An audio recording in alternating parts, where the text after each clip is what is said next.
నవ్యాంధ్రలో నవశకానికి నాంది పలకబోతున్నాం. ఇది ప్రతిపక్షాలు చేస్తున్నటువంటి ప్రకటన. దీనికి ఏదైతే తెలుగుదేశం పార్టీ జాతీయ ప్రధాన కార్యదర్శి నారా లోకేష్ ప్రతిష్టాత్మకంగా చేపట్టినటువంటి యువగళం ముగింపు సభ వేదిక కాబోతా ఉంది అనేటువంటి సమాచారాన్ని కూడా అందుతున్నటువంటి పరిస్థితి. మరి ఏమిటి నవశకానికి నాంది పలకబోతున్నాము అంటూ యువగళం ముగింపు సభ వేదికగా ఏ ప్రకటన చేయబోతా ఉన్నారు అనేటువంటిది మాత్రం ప్రస్తుతం ఆంధ్రప్రదేశ్లో ఉన్నటువంటి రాజకీయ వర్గాలతో పాటుగా ప్రజల్లో కూడా ఒక ఆసక్తికరమైనటువంటి చర్చకు దారితీస్తూ ఉంది. మరి ఇదే అంశాలపై మనతో చర్చించేందుకు సీనియర్ జర్నలిస్ట్ సత్యమూర్తి గారు ఉన్నారు. సార్ నమస్కారం. నమస్తే సార్. ఈ రోజున ప్రతిపక్షాలు రేపు నారా లోకేష్ గారి యువగళం పాదయాత్ర ముగింపు సభ నుండి నవశకానికి నవ్యాంధ్రలో నాంది పలకబోతున్నామంటూ ఒక ప్రకటన చేశారు. దానికి సంబంధించి ఏర్పాట్లు కూడా పార్టీ శ్రేణులు చేస్తున్నట్లుగా పూర్తిస్థాయి సమాచారం అంతా ఉంది.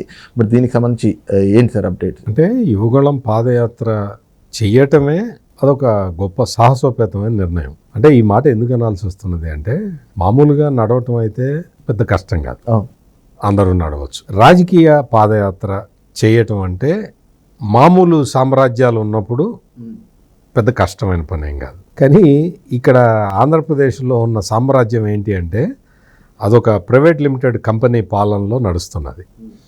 ఈ ప్రైవేట్ లిమిటెడ్ కంపెనీ పాలన మామూలుగా లేదు. అది మొత్తం కూడా అణచివేత విధానాలు. అంటే ఎవరైనా గొంతెత్తితే, ఎవరైనా ప్రశ్నిస్తే వాళ్ళని అణచివేసే విధానాలు అక్కడ మనం చూసాం. దాదాపుగా 60,000 మంది తెలుగుదేశం పార్టీ కార్యకర్తల మీద కేసులు పెట్టారు. అంటే మీరు ఏ స్థాయిలో ప్రతిపక్షాన్ని అణిచివేసేందుకు ప్రయత్నాలు జరిగినాయో మనం అర్థం చేసుకోవచ్చు. దాదాపుగా 60,000 మంది, 60,000 కన్నా ఎక్కువ మందే ఉన్నారు. ఒక ఉజ్జాయింపుగా చెప్తే 60,000 మంది. అంటే 60,000 మంది తెలుగుదేశం పార్టీ కార్యకర్తల మీద కేసులు పెట్టారు. అంటే ఏ స్థాయిలో అక్కడ రాష్ట్ర ప్రభుత్వం, అంటే రాష్ట్ర ప్రభుత్వం అనే కన్నా కూడా రాష్ట్ర ముఖ్యమంత్రి ఏ విధంగా అణచివేత విధానానికి పాల్పడ్డాడు అనేది స్పష్టంగా కనిపిస్తున్నది. ఈ తెలుగుదేశం పార్టీ కార్యకర్తలే కాకుండా ఎస్సీలు, ఎస్టీలు, బీసీలు ఎంతమంది మీద కేసులు పెట్టారో అది చాలా, అంటే చెప్పటం కూడా కష్టసాధ్యమైన విషయం. ఎస్సీల మీదే ఎస్సీ, ఎస్టీ, అట్రాసిటీ కేసులు పెట్టిన సందర్భం. ఎక్కడో ఎవరో దాడి చేస్తే ఆ రాళ్ళు వచ్చి మీద పడ్డ వాళ్ళ మీద అటెంప్ట్ మర్డర్ కేసులు పెట్టిన సందర్భం. ఏదో ఒక కడప ఎయిర్పోర్టులో ఒక ఏఎస్ఐకి గాయమైందని చెప్పి 10 నెలల తర్వాత తెలుగుదేశం పార్టీ పులివెందుల్లో పోటీ చేసే అభ్యర్థిని పోలీసులు కిడ్నాప్ చేసి తీసుకెళ్లే పరిస్థితి చూసాం. అంటే ఇవన్నీ ఎగ్జాంపుల్స్ ఎందుకు చెప్తున్నాము అంటే, అక్కడ పరిస్థితులు ఏ విధంగా ఉన్నాయి. ఇటువంటి పరిస్థితుల్లో నారా లోకేష్ వచ్చి పాదయాత్ర చేయటమే సాహసం. అటువంటిది పాదయాత్ర ముందర కూడా మనం చూసాం. అన్నీ రకరకాల ఆయన స్పీచ్ ఇస్తుంటే మైకులు, స్టూళ్ళు లాక్కుపోయిన పరిస్థితి కూడా చూసాం. ఆ పరిస్థితి నుంచి వచ్చి ఇంత పాదయాత్ర చేయటం, మధ్యలో ఎన్నో వేల మంది మీద కేసులు పెట్టడం, రాష్ట్ర ప్రభుత్వ పోలీసుల దమనకాండ, ఇవన్నీ కూడా మనం చూసిన పరిస్థితి. వీటన్నిటి ఫలితం ఏంటి అంటే, ప్రజల్లో ఒక భయం పోయింది, ఫియర్ సైకోసిస్ పోయింది. అవును, పాదయాత్రకు ముందు ఒక భయకంపితమైనటువంటి పరిస్థితి ఉంది. ఇప్పుడు కొంచెం ప్రజలు ప్రశ్నిస్తూ ఉన్నారు. సో ఇది అక్కడ నవశకానికి నాంది పలికినట్టుగానే మనం భావించవచ్చు. అయితే ముఖ్యంగా అంటే ఈ ముగింపు సభకు సంబంధించి కొన్ని ప్రత్యేకమైనటువంటి ఏర్పాట్లు, దాదాపుగా ఒక 3 నుంచి 5 లక్షల మంది రాష్ట్ర నలుమూలల నుంచి కూడా ఈ ముగింపు సభకు హాజరు కాబోతా ఉన్నారు అనేటువంటి ఒక సమాచారం కూడా అంతా ఉంది. అంటే ఈ ముగింపు సభకు సంబంధించి ఏ విధమైనటువంటి ఏర్పాట్లు చేస్తూ ఉన్నారు? ముఖ్యంగా మీరు అన్నట్లుగా పాదయాత్ర ప్రారంభం కావడానికి రాష్ట్రంలో నెలకొన్నటువంటి భయకంపితమైనటువంటి పరిస్థితులు జగన్మోహన్ రెడ్డి పరిపాలనలో అవి ఒక కారణంగా కనిపిస్తున్నాయి. ఆ కారణాల్లోంచి మొదటి విడత ఆగిపోవడానికి అసలు ఏది కారణం, మళ్ళీ రెండోసారి ప్రారంభం అవుతుందా లేదా అన్నటువంటి మీమాంసలోంచి కూడా పాదయాత్ర ప్రారంభించి ముగింపు దశ దాకా ఏ విధంగా తీసుకొచ్చారనుకోవచ్చు? అంటే ఇదంతా కూడా తెలుగుదేశం పార్టీలో కూడా అసలు కార్యకర్తలు వాళ్ళు చాలా బాగా పనిచేశారు. వాళ్ళందరూ వాలంటీర్ల లాగా లోకేష్కి ఒక రకమైన ప్రొటెక్షన్ వాళ్ళు ఇవ్వటం, ఇటువంటి కార్యక్రమాలన్నీ మనం చూసాం. తెలుగుదేశం పార్టీ కాబట్టి ఈ స్థాయిలో పాదయాత్ర చేయగలిగింది. ఎందుకు అంటే ఈ మాట ఎందుకు అనాల్సి వస్తున్నది అంటే, వేరే వేరే పార్టీకి ఇంత సుశిక్షితులైన కార్యకర్తలు ఉండే అవకాశం లేదు. చాలామంది మనం చూస్తున్నాం కదా, అధికారంలో ఉన్నప్పుడు ఆహా ఓహో అనేవాళ్లే తప్ప ప్రతిపక్షంలో ఉన్నప్పుడు పలకరించే దిక్కుండదు. అటువంటిది తెలుగుదేశం పార్టీ చాలా సమర్థంగా ఈ కార్యక్రమాన్ని నిర్వర్తించింది. మీరన్నట్టు బహిరంగ సభకి ఏర్పాట్లు అయితే భారీగానే కనపడుతున్నాయి. మనం తెలుగుదేశం లీడర్లు చెప్పిన మాటలు చూస్తే మాత్రం వాళ్ళు పెద్ద ఎత్తున ఏర్పాట్లు చేస్తున్నట్టే కనపడుతున్నది. మీరన్నట్టు 5 లక్షల మంది వస్తారా 10 లక్షల మంది వస్తారా అనేది ఇప్పుడే చెప్పలేం, కానీ ఊపు అయితే బాగా కనపడుతున్నది. రాష్ట్రం నలుమూలల నుంచి కూడా భారీ ఎత్తున జనం రావటానికి మాత్రం అవకాశం అయితే కనపడుతూ ఉన్నది. ఎందుకంటే నేను ముందర చెప్పినట్టు ఫియర్ సైకోసిస్ పోయింది కాబట్టి తెలుగుదేశం పార్టీ వాళ్ళే కాకుండా ఇప్పుడు జనసేన కూడా యాడ్ అయింది. తెలుగుదేశం జనసేనతో పాటు తటస్థులైన ప్రజలు కూడా వాళ్ళందరూ ఈ కార్యక్రమంలో పార్టిసిపేట్ చేయడానికి అన్ని రకాల అవకాశాలు ఉన్నాయని మాత్రం స్పష్టంగా చెప్పచ్చు. దీన్ని మాత్రం తెలుగుదేశం పార్టీ చాలా ప్రతిష్టాత్మకంగా తీసుకొని అంటే ఇక్కడి నుంచి ఇంకా ఎన్నికల శంఖారావం పూరించినట్టుగా మనం భావించవచ్చు.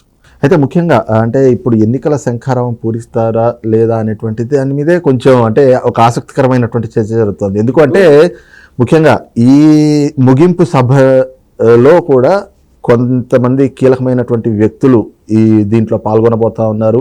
At the same time Chandrababu గారు కూడా ఈ ముగింపు సభ నుండి ప్రజలకు అంటే రాష్ట్ర ప్రజలకు ఒక కీలకమైనటువంటి ప్రకటన చేసేటువంటి అవకాశం కూడా ఉంది అనేటువంటి చర్చలు వస్తున్నాయి. మరి అలాంటి సందర్భంలో గతంలో మహానాడు సమయంలో ఒక 6 అంశాలతో కూడినటువంటి ఒక మినీ మేనిఫెస్టో ఇచ్చారు. మరి ఇప్పుడు ఏ అంశం ఆయన ప్రకటించే అవకాశం ఉంది అన్నది కూడా ప్రజలు ఆసక్తిగా చూస్తూ ఉన్నారు. అంటే మనం ఆ విషయం ఇంకా స్పష్టం కాలేదు. ఆయన చెప్పొచ్చు, ఆయన ఇచ్చిన సూపర్ 6 చాలా ఇప్పటికే ప్రజలు బాగా రిసీవ్ చేసుకున్నారు. అందరూ కూడా వెయిట్ చేస్తూ ఉన్నారు. అంటే చాలా బాగుంది, ప్రోగ్రాం బాగుంది, సూపర్ 6 చాలా బాగుంది అనేది విస్తృతంగా వినిపిస్తున్న మాట. అయితే ఈ సభలో చంద్రబాబు నాయుడు ఏ ప్రకటన చేయబోతున్నారు అనేది మనం ఇప్పుడే ఊహించడం కష్టం. అయితే మాత్రం ఇప్పుడు ఎలక్షన్ 3 వచ్చేసింది. అందుకని ఇప్పుడు ఎన్నికల శంఖారావం పూరించడం అనేది దీంతో ప్రారంభం అవుతున్నది నా అంచనా. అదే నవశకంగా అనుకోవచ్చు కూడా. అంటే నవశకం ఆల్రెడీ. ఎందుకు అంటే ఇప్పుడు ఈ సూపర్ 6 ఇవ్వటం, ప్రభుత్వం అంటే ప్రజలు భయపడే పరిస్థితి నుంచి బయటికి రావటమే నవశకం. ఇప్పుడు ఇంకా నెక్స్ట్ రాబోయే రోజుల్లో మీరు సంక్షేమం చూస్తారు, అభివృద్ధి చూస్తారు అనే గ్యారంటీలు ఇవ్వటం అనేది అది బహుశా అంటే తెలుగుదేశం పార్టీ దృష్టిలో అది ఉండుండొచ్చు. కానీ ఏదైనా కానీ ఇప్పుడైతే మాత్రం ఈ చారిత్రాత్మక సందర్భం ఇది. యువగళం పాదయాత్ర ముగింపు దశకి రావటం అనేది ఒక చారిత్రాత్మక సందర్భం కాబట్టి ఆ సందర్భంలో తెలుగుదేశం పార్టీ అధినేత కూడా పార్టిసిపేట్ చేస్తున్నారు కాబట్టి ఆయన కంపల్సరీగా దీని మీద ఒక ఇది ఇవ్వటానికి, ఒక డైరెక్షన్ ఇవ్వటానికి, దానివల్ల ఒక క్లారిటీ ఇవ్వటానికి, అంటే ప్రజలకి మేము అధికారంలోకి వస్తే ఏం చేస్తామనేది కూడా స్పష్టంగా చెప్పాలి. ఇప్పటికిచ్చిన సూపర్ 6లతో పాటు ఇంకా కొన్ని అంశాలని జనసేన వచ్చి కలిసిన తర్వాత కొన్ని యాడ్ చేశారు. వీటితో పాటు మొత్తం పూర్తి స్థాయి మేనిఫెస్టో కూడా ఇవ్వాల్సి ఉంటుంది. అది ఇంకా తెలుగుదేశం వర్కౌట్ చేస్తున్నట్టుంది. మనకు ఆ విషయం ఇంకా స్పష్టత లేదు. కానీ బట్ ఏదైనా కానీ ఈ యువగళం పాదయాత్ర వరకు చూసుకుంటే అసలు ఇదే గొప్ప విషయం. ఇదే గొప్ప విషయం. ఎందుకంటే విమర్శకులని సైతం ఆకర్షించారు లోకేష్ గారు ఈ పాదయాత్ర. ఇప్పుడు అంతకు ముందర మనం చూసాం, వైసీపీ వాళ్ళు బాడీ షేమింగ్ చేశారు,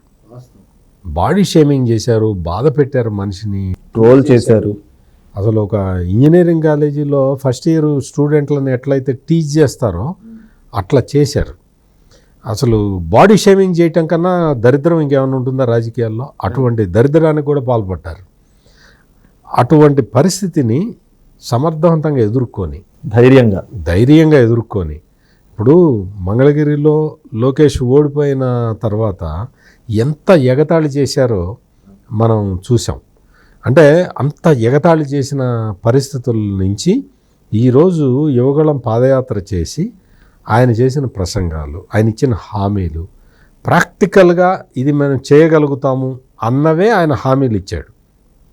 అంతకుముందు మనం జగన్మోహన్ రెడ్డిది చూసాం. మనం సంపూర్ణ మద్యపాన నిషేధం ఎవరు అడిగారు? ఆయనే చెప్పాడు. ఎవరో మహిళలు రాగానే మీకు ఏం కావాలంటే అది ఇచ్చేస్తానన్నాడు. సిపిఎస్ రద్దు మీ ఎందుకు చంద్రబాబు చేయట్లేదు, నేను రాగానే నేను చేసేస్తాను అన్నాడు. చేశాడా? కానీ లోకేష్ ఎక్కడా కూడా అటువంటి హామీలు ఇవ్వలేదు. ఇప్పుడు మీకు ఒక ఉదాహరణ చెప్పాలంటే, కొంతమంది వ్యాపారస్తులతో సమావేశం జరిగినప్పుడు వాళ్ళు ఏదో ప్రొఫెషనల్ ట్యాక్స్ గురించి చెప్పారు.